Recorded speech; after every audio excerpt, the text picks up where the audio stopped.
మరి ఈరోజు ఆంధ్రప్రదేశ్ ప్రజానికానికి మరియు ముఖ్యంగా తెలుగుదేశం పార్టీ కుటుంబ సభ్యులకు మరీ ముఖ్యంగా మా గాజువాక ప్రజానికానికి నూతన సంవత్సరం మరియు సంక్రాంతి శుభాకాంక్షలు తెలియజేస్తున్నాం.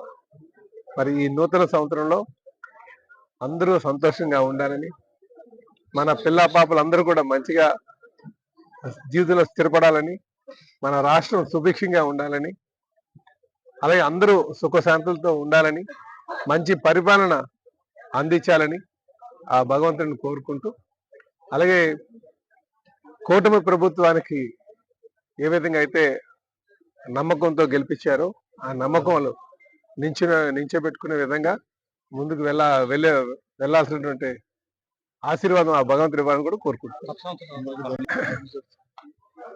మరి ఈ నూతన సంవత్సరం అందరూ కూడా ఒక ప్రతిజ్ఞ కూడా చేయాలి. మనం నీతిగా ఉండాలి, నిజాయితీగా ఉండాలి, అలాగే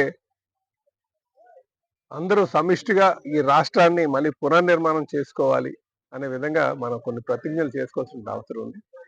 ఇవి ఎప్పటికప్పుడు మనం మన నడవడికని మంచిగా చేసుకుంటూ,